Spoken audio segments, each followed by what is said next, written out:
Ce week-end avait lieu la 8e étape du championnat du monde MotoGP. Sur le circuit d'Aragon, les pilotes se sont battus pour aller chercher des points importants pour le championnat. Alors que s'est-il passé en Aragon? On en parle ensemble dans le podcast d'aujourd'hui.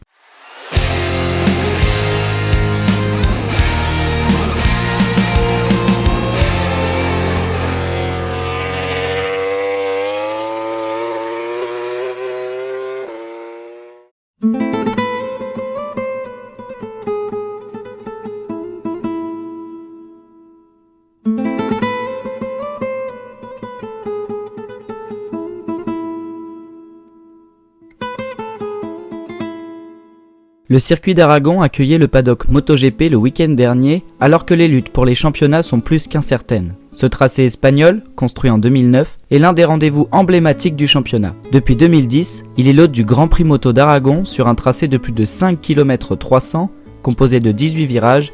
Il offre aux pilotes de nombreuses opportunités de dépassement.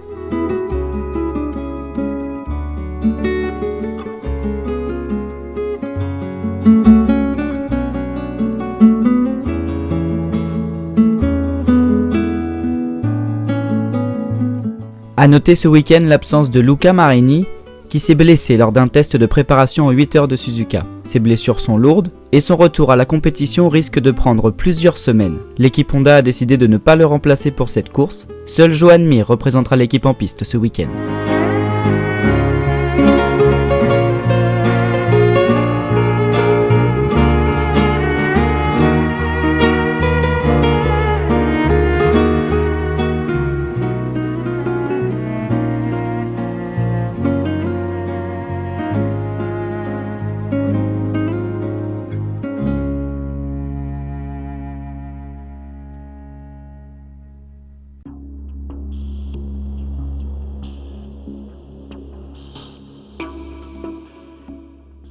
Le soleil brille sur le circuit espagnol en ce samedi matin, la qualification s'approche et certains pilotes doivent se préparer à passer par la Q1 suite à un classement en dehors du top 10 lors de la practice du vendredi.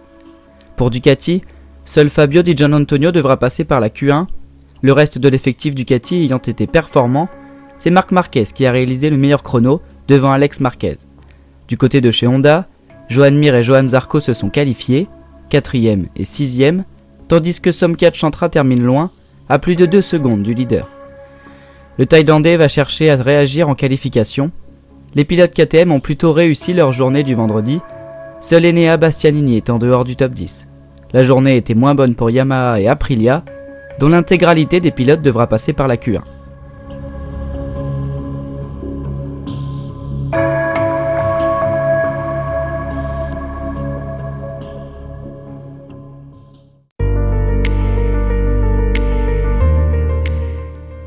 Première échéance décisive du week-end, la qualification. D'abord la Q1, une séance dans laquelle figurent les pilotes étant au-delà de la 10e position lors de la practice et où les deux plus rapides seront repêchés afin de se battre pour la pole position en Q2. Après 15 minutes de lutte au chrono, l'Italien Fabio Di Giannantonio va retrouver ses camarades de chez Ducati en Q2. Il est accompagné par le Français Fabio Quartararo.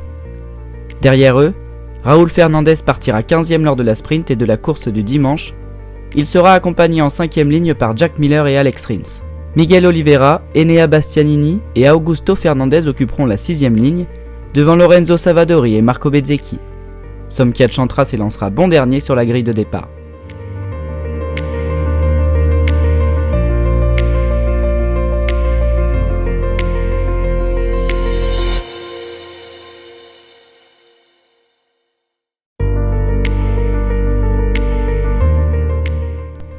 L'ordre des 3 dernières lignes de la grille étant établi, place désormais à la Q2 afin de composer les 4 premières. Toujours 15 minutes pour départager les pilotes, et sans surprise, c'est Marc Marquez qui signe la pole position, sa 5e de la saison. Il devance en première ligne Alex Marquez et Franco Morbidelli. Francesco Bagnaia, Pedro Acosta et Brad Binder occuperont les 4e, 5e et 6e places de la grille. Fermin Aldeguer entame la 3e ligne qu'il partage avec Maverick Viñales et Fabio Quartararo.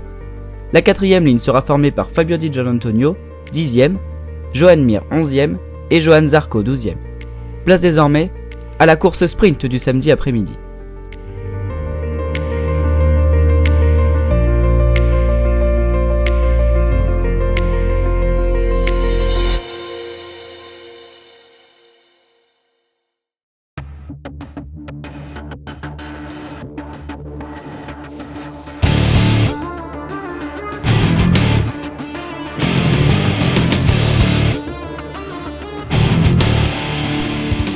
À 15h, les pilotes de la catégorie MotoGP étaient alignés sur la grille de départ de la course sprint. 11 tours sont à couvrir et c'est Marc Marquez qui part en pole position. Alex Marquez prend la tête des opérations, devant Franco Morbidelli et Marc Marquez. Fabio Quartararo a pris un excellent envol, le français est 6ème. Déception pour le moment pour Francesco Bagnaia, il pointe au 8ème rang à l'issue du premier tour. Après s'être débarrassé de Morbidelli, pour le gain de la 2ème position, Marc Marquez se lance à la poursuite de son frère Alex Marquez. Joan Mir se retrouve dans les bacs à gravier, poussé par Jack Miller, qui écope d'un long lap. Il s'agit de la 11e chute de la saison pour l'officiel Honda. Tandis que les frères Marquez s'échappent, Pedro Acosta et Franco Morbidelli se battent pour la dernière marche du podium.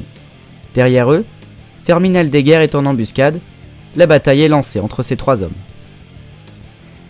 Acosta et Aldeguer perdent du temps dans leur lutte, permettant à Morbidelli de s'échapper, et à Quartararo et Di Giannantonio de revenir au contact. À l'entame du 6ème tour, Marc Marquez attaque son frère au premier virage, il prend ainsi la tête de la course. Si le classement des deux premières positions ne bougera pas jusqu'au passage du drapeau à damier, la bataille pour la 3ème position reste entière. Franco Morbidelli contre Fermín Aldeguer, à 3 boucles de l'arrivée, l'Espagnol attaque l'Italien et place la 2ème Ducati Gresini sur le podium provisoire. À l'issue de ces 11 tours de course, Marc Marquez s'impose devant son frère Alex Marquez et Fermín Aldeguer. Derrière eux, Franco Morbidelli termine 4ème, devant Pedro Acosta et Fabio Di Giannantonio. Maverick Viñales et Marco Bezzecchi ainsi que Brad Binder occupent les dernières positions récompensées par des points dans cette course sprint.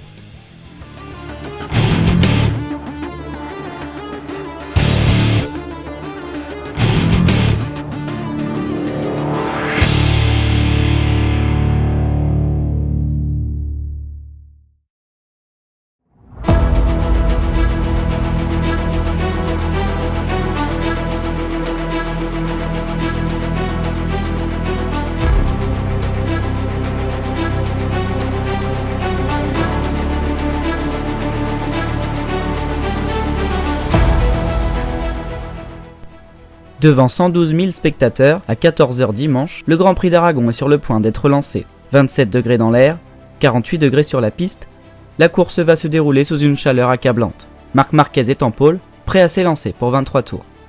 Les feux sont au rouge, le Grand Prix est lancé. Cette fois-ci, contrairement à la course sprint, Marc Marquez reste en tête. Il devance Alex Marquez 2ème et Francesco Bagnaia, qui résiste aux assauts de Pedro Acosta et de Brad Binder. Après 8 tours de course, Johann Zarco pointe en 13ème position avant de partir à la faute. Le Français abandonne, une nouvelle déception après un week-end très compliqué en Aragon. 4 tours plus tard, c'est le pilote officiel KTM Brad Binder qui part à son tour à la faute. Il est imité un tour plus tard par l'autre Français Quartararo, qui était 10ème. Dans le 20e tour, Maverick Viñales tombe à son tour, il reprend la piste pour couvrir les 4 tours restants et engranger un maximum d'expérience au guidon de sa KTM. Au passage du drapeau à damier, Marc Marquez remporte le Grand Prix d'Aragon devant Alex Marquez et Francesco Bagnaia. Pedro Acosta prend une très belle 4ème position et inscrit ainsi des points importants pour son équipe. Franco Morbidelli est un beau 5ème, devant Fermín Aldeguer 6ème. Derrière eux, l'officiel Honda Joan Mir vient signer son meilleur résultat de la saison en terminant 7ème. Il devance Marco Bezzecchi et Fabio Di Giannantonio. Raúl Fernandez termine 10ème. Au classement général, Marc Marquez compte désormais 233 points inscrits, c'est 32 de plus que son poursuivant le plus proche, Alex Marquez. Francesco Bagnaia comptabilise maintenant 61 points de retard sur son coéquipier, Franco Morbidelli assure un beau top 4, tandis que son coéquipier profite de l'abandon de Johann Zarco pour s'emparer de la 5ème position au général. Zarco est 6ème, Fabio Quartararo 10ème.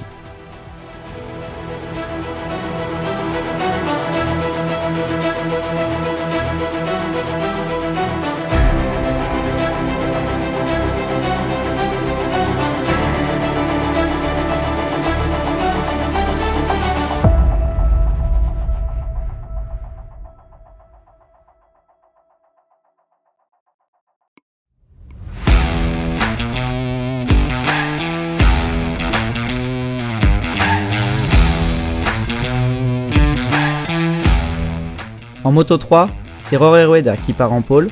Il part fort, mais David Munoz surgit à l'intérieur dès le 2ème virage. Il prend les commandes de la course, suivi de près par Maximo Quiles et Alvaro Carpe.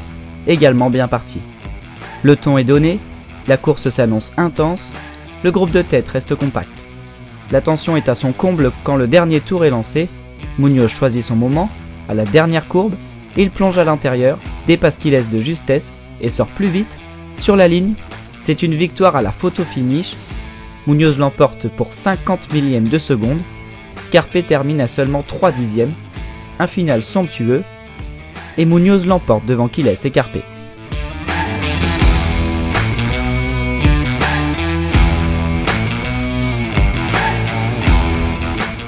En Moto 2, la tension est palpable sur la grille. Diogo Moreira part en pôle, avec Barry Baltus et Denis Oncho juste derrière.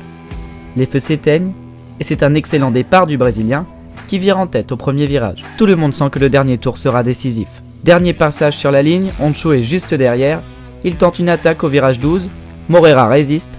À l'approche du dernier virage, Oncho change de ligne à la dernière seconde, plonge à l'intérieur, les deux motos sont côte à côte, ils ressortent collés, photo finish. Verdict, Oncho l'emporte pour 3 millièmes de seconde.